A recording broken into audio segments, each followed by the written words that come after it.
Doctor Herrera, en primer lugar, un saludo de aquí de la ciudad de Lima. Agradecer al doctor Fernando del Valle, decano del Consejo Regional 11 de Huaraz, al doctor Johnny Tarazona, de haberme invitado a participar en este curso de pediatría. Bien, tenemos dos temas. Voy a compartir pantalla. Por favor, me avisan si está bien un ratito. La primera ponencia es acerca de neumonía adquirida en la comunidad. ¿Se ve bien, por favor? ¿Sí? Sí, doctor. Muy Sí, bien. está bien su pantalla. Entonces, vamos a hablar, el primer tema es de neumonía adquirida en la comunidad, obviamente en la parte pediátrica. Quiero manifestar que no tengo ningún tipo de conflicto de interés con respecto al tema.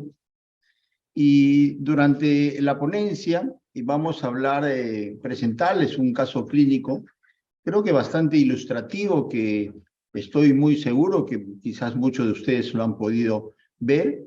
La etiología, epidemiología de las neumonías, fisiopatología clínica, diagnóstico, tratamiento y finalmente las conclusiones. Este es un caso clínico como muchos han podido ver, quizás en las emergencias, como motivo de hospitalización. Lactantes que vienen a la emergencia por tener un cuadro de fiebre, sensación de alza térmica, tos y agitación. Uno hace la historia y pone que no hay antecedentes de importancia. Y el examen físico se observa pues que tiene el paciente una frecuencia respiratoria aumentada, está taquicárdico y se evidencia pues fiebre al ingreso. Muchas historias clínicas, por lo menos es la apreciación que tengo, es que solamente en el examen físico fundamentalmente está dirigido a hacer la auscultación. En ese caso ponen sucrepitantes en ambos campos pulmonares y expiración prolongada. La primera pregunta que nos haríamos es, y espero que cada uno haga su propio ejercicio, los que están presentes en el curso, ¿cuál es el diagnóstico probable?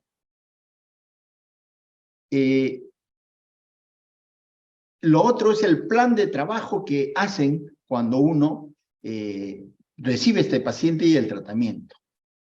Muchas veces se solicita el hemograma y el famoso PCR. Se encuentra en muchos de ellos leucocitosis, como se evidencia en este caso.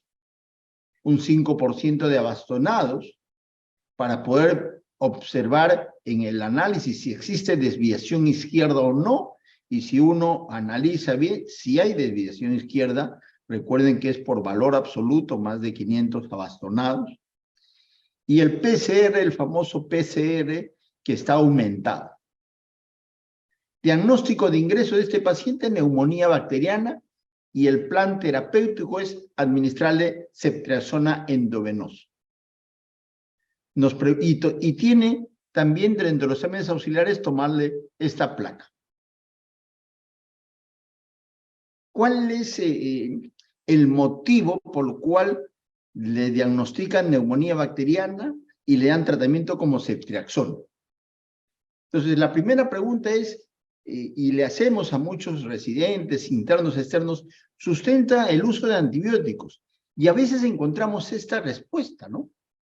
Nos dicen no, porque hay leucocitosis de desviación izquierda, porque el PCR está elevado. Muchas veces esa es la respuesta que nosotros recibimos, lo cual está mal, y ya les voy a comentar posteriormente. Preguntamos también a nuestros residentes y internos, ¿por qué neumonía bacteriana? Además del hemograma PCR, doctor, porque nos dicen, no, aquí en la base derecha, inclusive se borra el borde cardíaco, hay un infiltrado paracardíaco derecho. Y esa es la otra sustentación por los cuales le dan antibiótico. Y uno le pregunta, ¿no? ¿Por qué administrarle ceftriaxona como tratamiento antibiótico? La respuesta de algunos colegas es no, por la posibilidad de resistencia bacteriana. Entonces, A raíz de este caso clínico que estoy seguro que muchos de ustedes han recibido esas respuestas ante las preguntas de por qué de neumonía bacteriana, por qué tal antibiótico, voy a demostrarles en mi charla que muchas de estas respuestas son inapropiadas, inadecuadas. Recordar la definición de neumonía adquirida en la comunidad como aquella que es obviamente adquirida en un ambiente extrahospitalario o las que se diagnostica dentro de las 48 a 72 horas de hospitalización. Es el diagnóstico de neumonía adquirida en la comunidad. Recordar que la neumonía es aún un problema de salud pública en muchos países como el nuestro. Es una enfermedad que ocasiona mucha morbimortalidad, sobre todo en los niños menores de 5 años.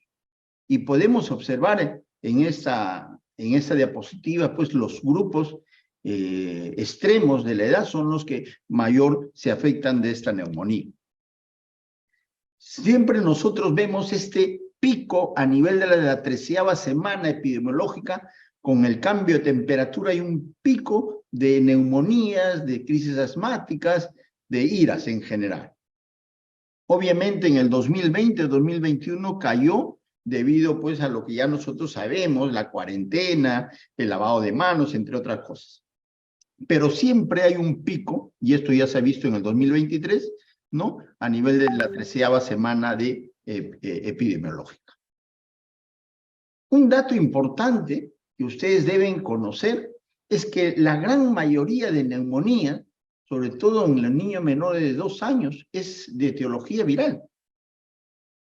El 80% de las neumonías en este grupo de edad son de causa viral. Otra clasificación, además de adquirir en la comunidad o intrahospitalaria, es las neumonías típicas o atípicas. La neumonía típica, ocasionada fundamentalmente por bacterias y a la cabeza el neumococo, es aquella neumonía que tiene un tiempo de enfermedad bastante agudo, con fiebre, tos, agitación, y característicamente en la placa se ve un compromiso lobar, un compromiso alveolar, en este caso lóbulo superior derecho, con un abombamiento de la cisura. Es el clásico tipo de neumonía típica. La neumonía atípica, que es producida por agentes virales, producida por micoplasma, clamidia, tiene un inicio insidioso, a diferencia de la típica, en donde también existe compromiso extrapulmonar. Y usualmente el compromiso respiratorio es bilateral, a diferencia de la típica, que usualmente es unilateral.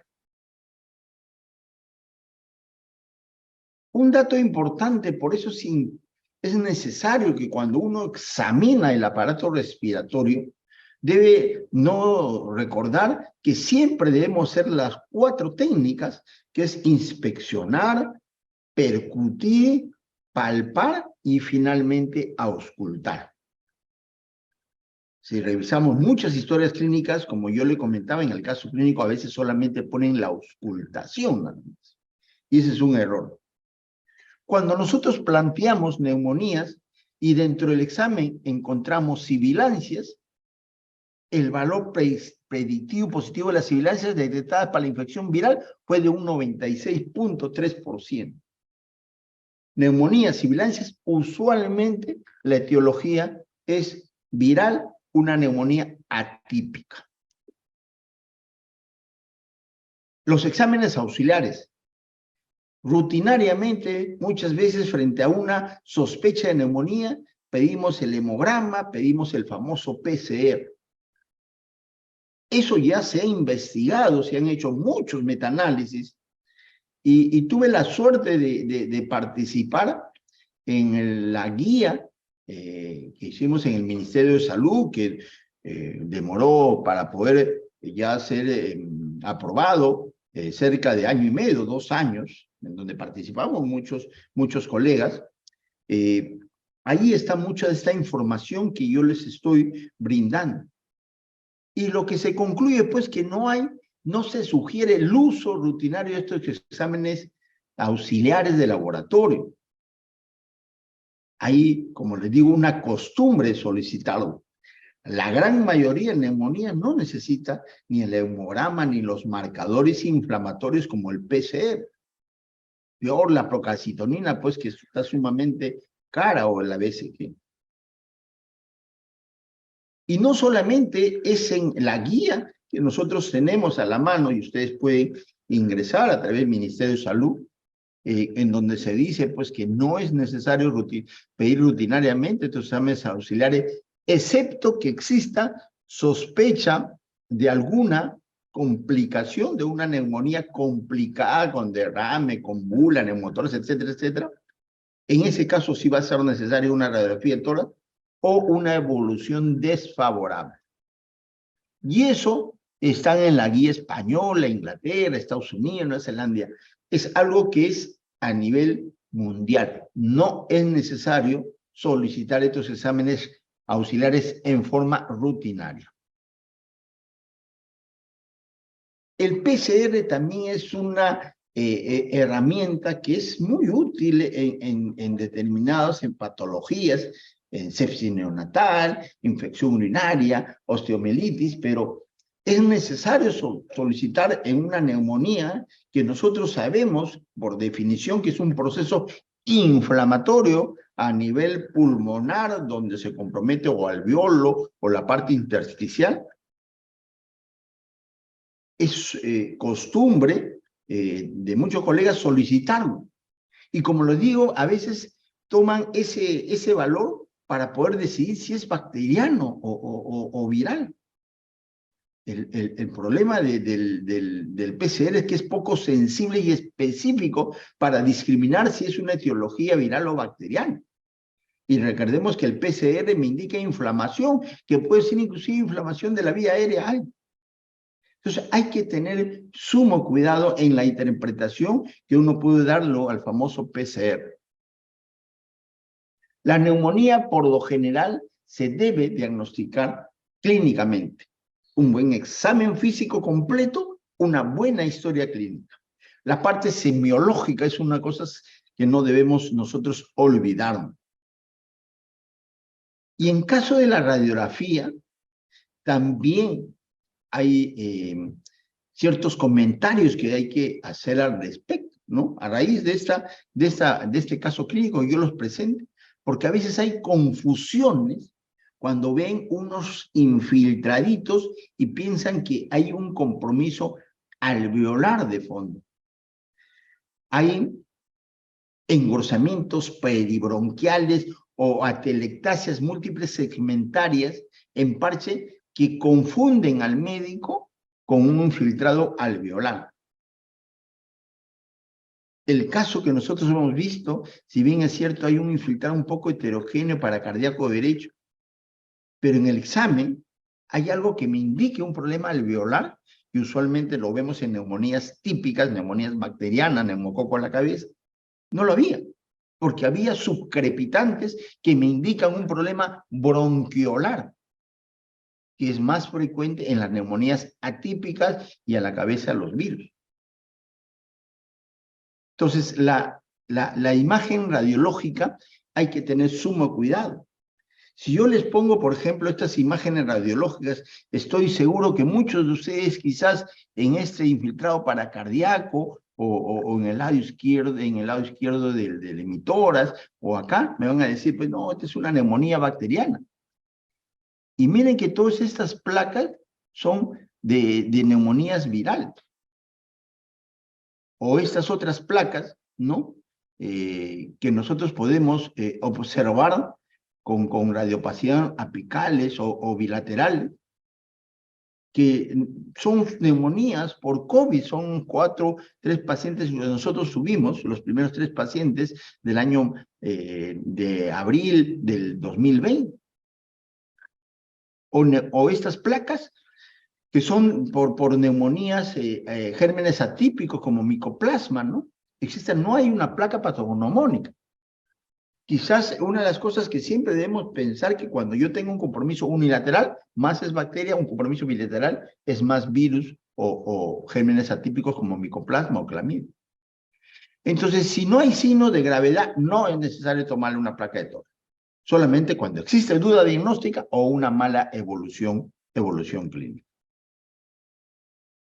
Es útil la neumonía, la placa de tórax para hacer diagnóstico de neumonía. No, es la historia clínica y el examen físico lo que te va a hacer diagnosticar neumonía, ¿no?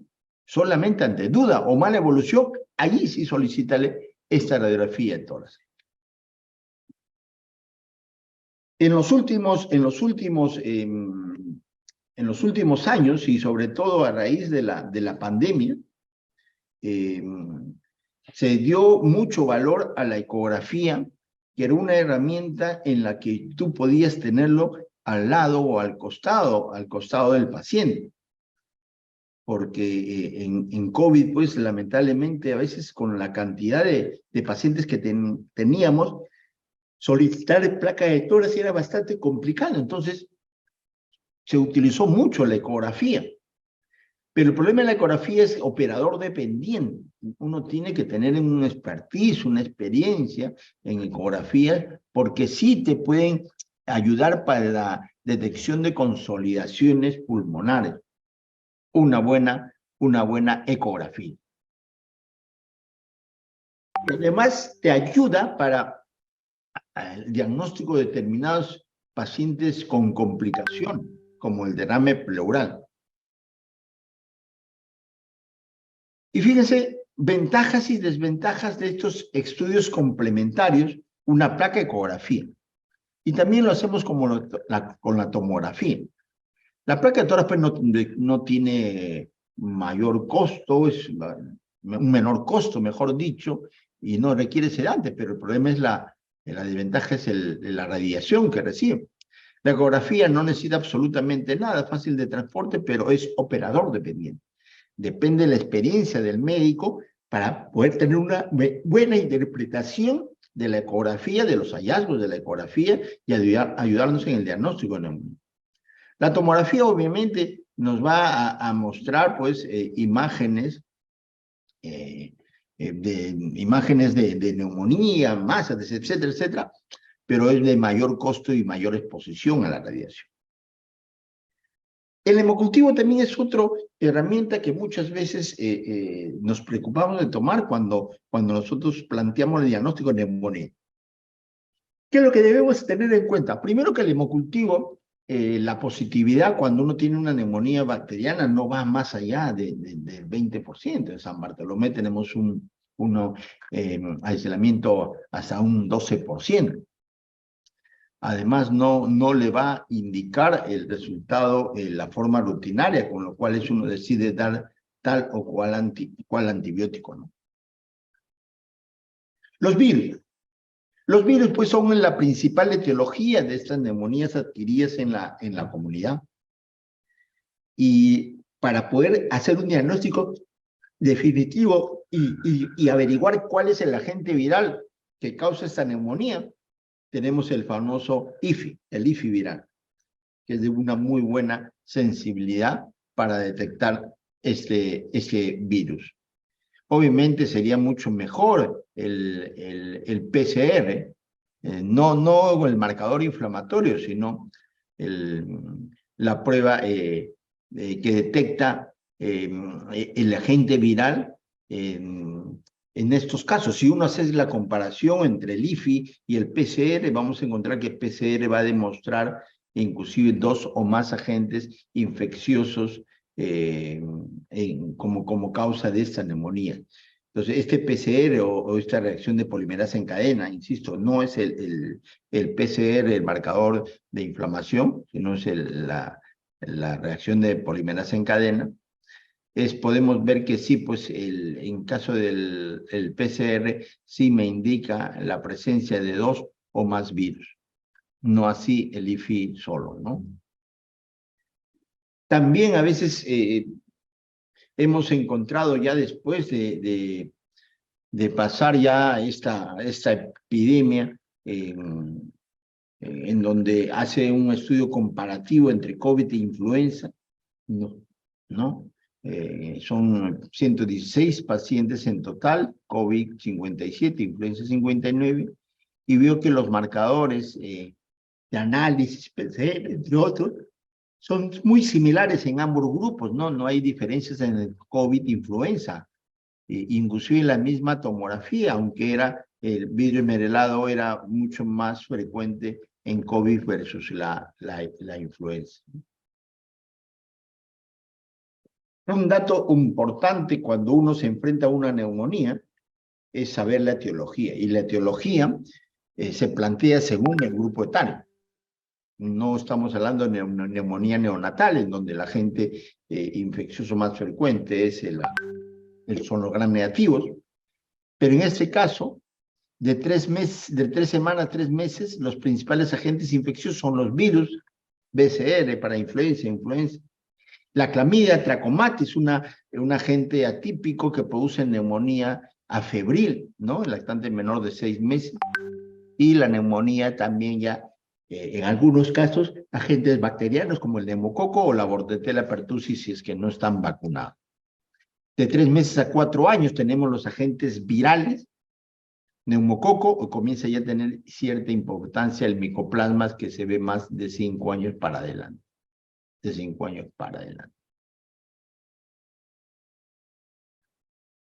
Una pregunta, y en el caso clínico se le puso antibiótico por la sospecha de neumonía bacteriana. Entonces, cuando nos enfrentemos a neumonías, la primera pregunta es, ¿le doy o no doy antibiótico? Todos debemos tener en cuenta que el antibiótico solamente es para neumonía bacteriana, neumonía típica. Pero en el caso que hemos visto, el caso clínico, por ese infiltrado para cardíaco derecho, por la desviación izquierda o por el aumento del PCR, se decidió darle antibiótico y se le decidió darle un antibiótico de amplio espectro como ceftriaxona o cefalosporina de tercera generación. Recordemos que el 90% no hay diagnóstico etiológico, entonces uno inicia tratamiento según las estadísticas que haya en cada sitio. Les voy a mostrar algunos estudios en la que comparamos antibióticos de amplio espectro o de reducido espectro. Y en este caso, son pacientes de 2 meses a 18 años, en donde la estancia hospitalaria varió de 43 a 52 horas, y lo que se observó en esos grupos de antibióticos de reducido o amplio espectro, en donde había quinolona, cefalosporina de tercera generación, entre otros, no se encontraron diferencias significativas en la necesidad de oxígeno, la duración de la fiebre, la readmisión hospitalaria en los primeros 7 días. Eso es lo que se encontró en este estudio sumamente interesante. Con este otro estudio en donde se compara a chicos con neumonía de 3 meses de 3 meses a 2 años con neumonía y cefuroxima, ¿no? Penicilina, ampicilina endovenoso versus cefuroxima. Y la verdad es que tampoco se encontró ningún tipo de diferencia estadísticamente significativa. Y el otro dato sumamente importante y que es alarmante es lo que está encontrado el grupo de investigación de neumococo con la doctora Teresa Ochoa a la cabeza. Y lo que, si bien es cierto en caso de penicilina, porque la penicilina para neumococo sigue siendo el antibiótico de elección, vio pues que para MEC había una alta resistencia, por eso que se tenía que usar aquí, en caso de MEC, una cefalosporina de tercera generación como ceftriaxona. Pero en caso de no MEC, o sea, neumonía, no era necesario. Y la resistencia del neumococo a ceftriaxona es sumamente alta. Es sumamente alta.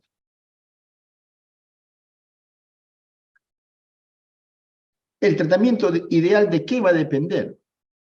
Primero, de hacer una buena historia clínica y examen físico correcto. Es una de las recomendaciones que les doy. No nos olvidemos de la parte semiológica. Conocer la epidemiología y edad, factores predisponentes. ¿Qué es lo que indica estas normas que hemos tenido la oportunidad de participar?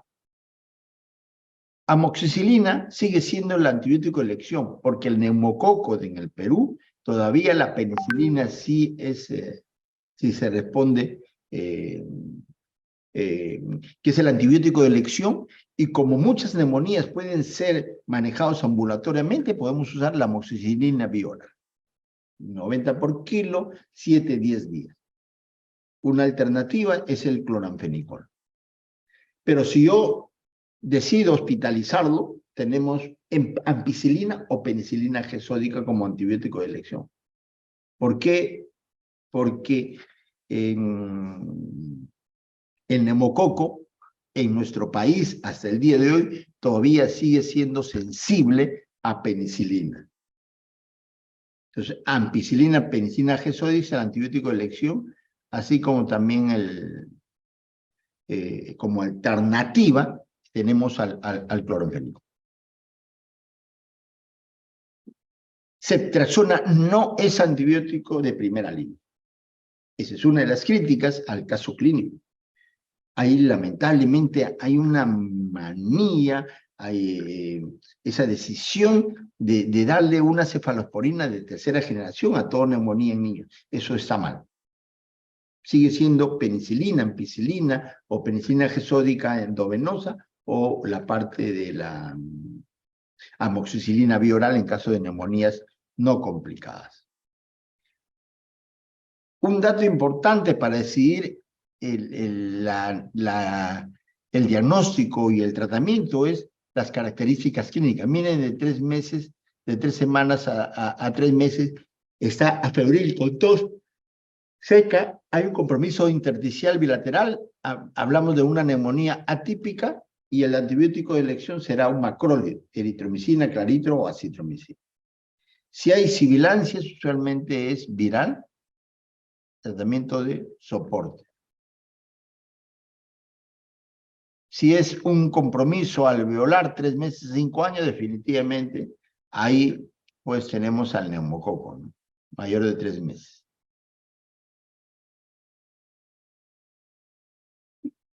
El estafilococo aureus es un germen que te da una infección muy severa, muy severa. En esos casos hay que tenerlo en cuenta a estafilococo aureus.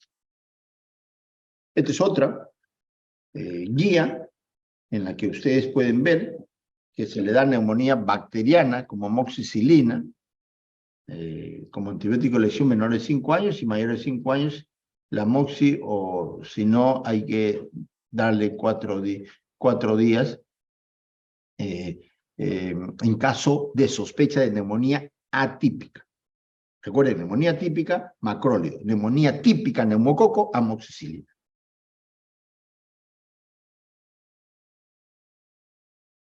Miren, este es un dato sumamente importante que siempre lo presento cuando doy charlas de neumonía, porque este es algo que se hizo en nuestro país, ¿no? La doctora Teresa Ochoa hace una encuesta a médicos que trabajan en diversos tipos de redes a nivel primario, médicos cirujanos, ¿no? O llamados médicos generales, en 3 redes de la salud a nivel de Lima. ¿Qué es lo que encuentra? Teresa Ochoa? Les pregunta a los médicos cirujanos generales, ¿usa antibiótico o no lo usa antibiótico? En caso de resfrío común, 15.6% usó antibiótico. En caso de una faringitis, 86.2% usa antibiótico. Y en caso de neumonía, el 98.2% usa antibiótico. Entonces, nosotros sabemos que la mayoría de faringitis es viral, pero 86.2% dan antibiótico. Nosotros sabemos que la neumonía, sobre todo en los menores de 2-4 años, son los virus, pero el 98.2% da antibióticos. Es algo que nosotros nos debe llevar a reflexionar, ¿no? Nos debe llegar a reflexionar. Quiero concluir con mi ponencia manifestando y reiterándoles nuevamente que el diagnóstico de neumonía adquirida en la comunidad es fundamentalmente clínico. Si nosotros tenemos una neumonía viral, obviamente es tratamiento sintomático. Existe la ribavirina para virus incisional respiratorio, pero ya después demostró que no tiene mayor utilidad. Inclusive para neumonía COVID no debe darse antibiótico. Y en caso de neumonía bacteriana sigue siendo la penicilina el antibiótico de elección. Penicilina gesónica endovenoso cuando hay necesidad de hospitalizar, amoxivía, amoxicilina biora. Muy bien, estos son miembros de mi junta directiva que me acompañan en la gestión del Consejo Regional 3 de Lima. Muchísimas gracias por su atención. Muchas gracias, doctor Hilauro. Estamos en el tiempo para poder realizar preguntas. No sé si tendrán los asistentes alguna pregunta, pueden realizarla ahora. Aquí me preguntan en el chat, estoy viendo en qué ayuda a realizar con adrenalina. A ver, la adrenalina no se usa para nada en neumonía adquirida en la comunidad. La adrenalina nebulizada se usa en el CRUP, en el verdadero CRUP, pero no como medicamento de elección, porque el medicamento de elección es el corticoide. Pero en algunos casos de CRUP moderado a severo, la adrenalina nebulizada es una herramienta que podemos tener. Pero en caso de neumonía adquirida en la comunidad, no se usa adrenalina. Doctor, una consulta con respecto al uso de corticoides. ¿En qué momento está indicado el uso de corticoides según gravedad, según etiología? En caso de neumonía adquirida en la comunidad, no está indicado el corticoide ni en neumonía bacteriana ni en neumonía viral. Lo que sí hay algunos trabajos en neumonías severas con ARS muchas veces o con injuria pulmonar, algunos trabajos indican que podría utilizarse en esos casos. Pero las guías en general no está indicado corticoides dentro del manejo para estas neumonías. Si en caso se llegase a utilizar, ¿cuánto es en promedio el tiempo de uso o el máximo permitido? No debe utilizarse corticoides, la verdad ese es el mensaje que quisiera darlo. Pero para otras enfermedades, asma, entre CRUP, etcétera, que sí está indicado los corticoides, se usa por 3, 5 días, ¿no? Pero en general no debe usarse corticoides para neumonías. Muchas gracias, doctor. Nuevamente felicitándole por su ponencia, bastante explícito. Si es que no hay ninguna otra Acá hay pregunta. otra pregunta del doctor Tarazona. ¿Cuándo sospechar que los antibióticos de primera línea hay que rotar de antibióticos? Recuerden que cuando la respuesta sería, ¿no? 48, 72 horas después que no hay mejoría, cambian antibióticos. Pero mi respuesta siempre va a ser que ustedes deben analizar primero. Antes de rotar antibióticos hay que analizar. Primero, pregúntense ustedes, oye, ¿se trata de una neumonía bacteriana? Por lo cual no está mejorando. Se trata de una neumonía que se está complicando porque, por ejemplo, cuando hay necrosis pulmonar, la fiebre se prolonga, pero no es que tengamos que rotar antibiótico. Por eso pregúntese, ¿no se está complicando la neumonía? Tercera pregunta, ¿le están administrando la dosis correcta? ¿Le están administrando en el intervalo correcto? Si todo eso ustedes descartan, para poder cambiar y rotar antibióticos, se debe esperar 48 a 72 horas después. Tenemos otra pregunta de la doctora Lisette Mesa. Con respecto al uso de la acitromicina como inmunomodulador en neumonía viral, ¿hay estudios que refieren? No, como inmunomodulador en neumonías virales no. Los inmunomoduladores se han visto en una entidad que lo describieron los japoneses, pero más en adultos, en la panbronquiolitis. Pero en neumonía bacteriana, neumonía adquirida como movilidad, no está indicado como inmunomoduladores. El grupo de los macrólidos se han utilizado en algunos casos, pero para neumonía adquirida en la comunidad no está indicado. Tenemos otra pregunta. En caso de nebulizaciones, con solución fisiológica o soluciones hipertónicas al 3%, ¿tienen alguna diferencia? ¿Se utilizan en caso de neumonías? A ver, para neumonía en lo absoluto. Lo que sí aún está descrito es en bronquiolitis, ¿no? Que a veces, como es el primer episodio de sibilancias, a veces no se puede diferenciar de una neumonía viral inicialmente.